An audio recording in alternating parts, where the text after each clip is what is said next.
Good morning friends. দেখো তুলসীগুলো একটু বড় বড় হয়ে গেছে।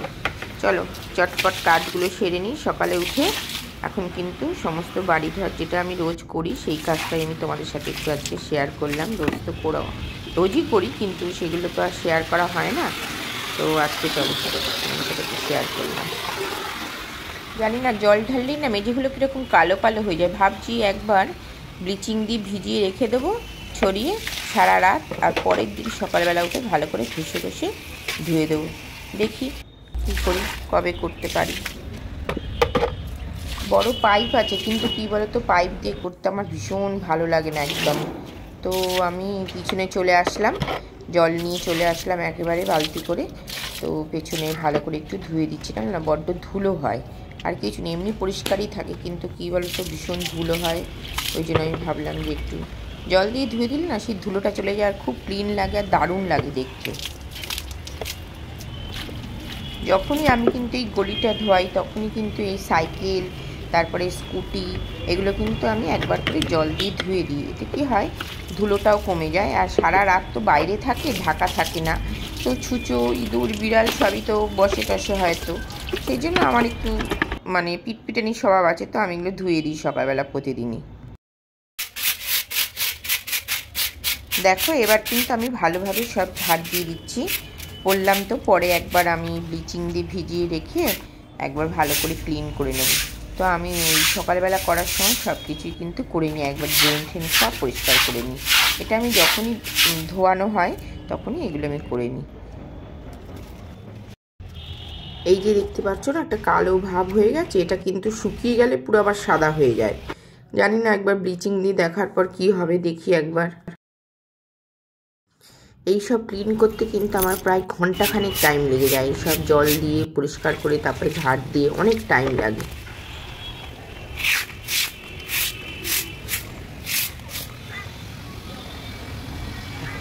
এখানে চুপ করে বসে থাকে ও, কিরে এই চুপ করে বসে থাকে এখানটায়, প্রত্যেক দিন আসে। তো লোমস দেখেছো কত বড়, বিশাল একদম, একদম মোটা দেখা গেছে। বেলা উঠে সব ঘর পরিষ্কার করা ভালো লাগে দেখতে। সে সারাদিন এগুলো বাইরে থাকে তো ইঁদুর ছুঁচু কত কিছু। দেখো বন্ধুরা, আমি কিন্তু ঘরের সমস্ত কাজ কিন্তু সকালে উঠেই সব কিছু করে ফেলি। তারপরে আমি সব কিছু জামা কাপড় ছেড়ে কিন্তু তারপরে আমি রান্নার ঘরে যাই। সব ক্লিন করে ফেললাম।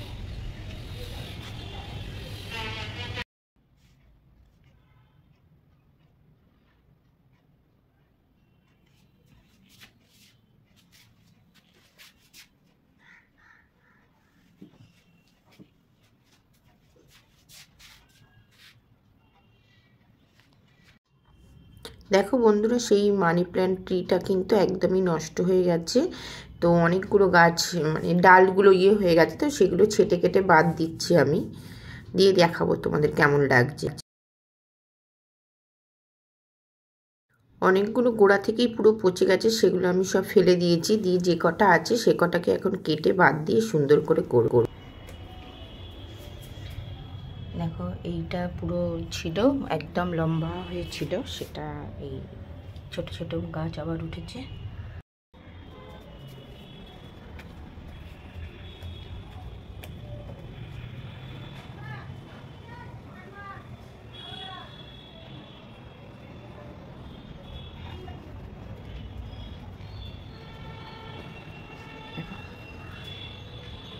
এটা আমি আবার নতুন করে করেছি, ঠিকঠাক করে সব কেটে কেটে বাদ ফাদ দিয়ে আবার খুব সুন্দর করে নতুনভাবে করে দিয়েছি।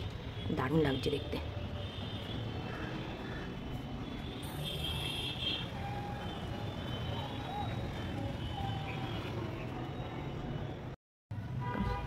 সোফাটা এরকমভাবে রাখাতে না বেশ অনেকটা জায়গাও পাওয়া যাচ্ছে, এটা বেশ ভালোও লাগছে দেখতে। আর ফ্যানটাকে একটু লম্বা করে দিয়েছি, এটা দারুণ লাগছে, বসতে ভালো লাগবে। দেখো আগের দিন যে ঝড়ে কি অবস্থা হয়ে গেছিলো, তাই একটু জল দিয়ে ভালো করে ধুয়ে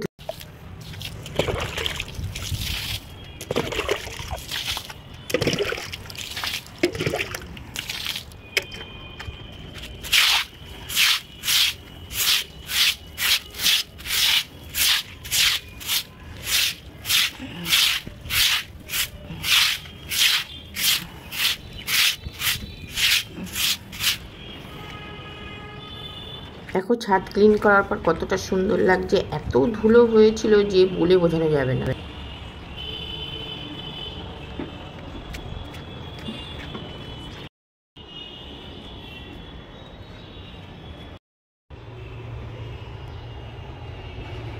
দেখো সব ক্লিন করে ফেললাম। আবার বৃষ্টি হয়েছিল, খুব খারাপ অবস্থা হয়ে গেছিল। গতকাল আমাদের এখানে হঠাৎ করে একটু বৃষ্টি এসছে, ঝড় এসছে, পুরো নোংরা হয়ে গেছিলো, তো আবার আমাকে পরিষ্কার করতে হলো সব কিছু। দেখো একদম ক্লিন হয়ে গেল। ড্রাই হওয়ার পর তোমাদের সাথে আবার শেয়ার করব। তো এখন গাছগুলো কতটা সুন্দর লাগছে, এটা কুড়িও এসে গেছে। দেখো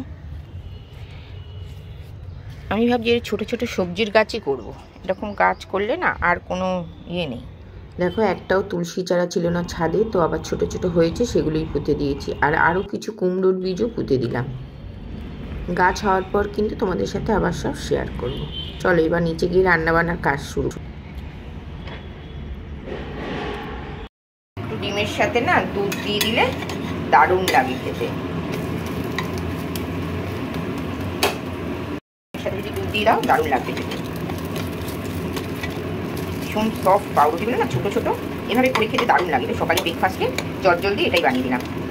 রোজ রোজ একই খাবার ভালো লাগে না, তো তার জন্য এই করা। চলো দেখতে থাকো, আগে ব্রেকফাস্টটা রেডি করে নিই। বেশি কড়া ভাজা করলে কিন্তু সেই ডিমের এই টেস্টটা থাকে না। আজকে একবারে শর্টকাটটা কিন্তু ডাল ভিজিয়ে রাখছি, ডালের বড়া করব। বন্ধুরা সব কিন্তু কাজটা সেরে কিন্তু এবার আমি চলে এসেছি একেবারে রান্নাঘরে। এবার রান্নাঘরে ডাল ভিজিয়ে রেখেছিলাম দেখলে, তো একটু খাবার আগে এখন কিন্তু সব বড়া করব। এখন বড়া করছি আর কি, সবাইকে এখন গরম গরমই সব দিয়ে দেবো। বেশি আজকে রান্নার ঝামেলা করলাম না, দেখেছো আজকে দেরি হয়ে গেছে, অনেক কাজকর্ম ছিল, তো চটপট মানে কাজগুলো সেরে ফেললাম।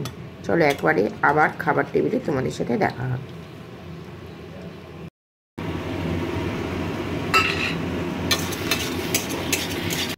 দেখো মাছের ঝোলটা করে রেখেছিলাম, তো সেটা এখন কিন্তু দুটো বাটিতে ভাগ করে আমি রেখে দেবো। আমি যখনই মাছের ঝোল রান্না করি আমি কিন্তু দুটো জায়গায় রেখে দিই, তাতে সুবিধা হয়, ঘাটাঘাটি হয় না, ভালো হয়। আসলে না রান্নার পরে এই দুভাগে ভাগ করা আমি আমার মাকে দেখে শিখেছি এগুলো সবই।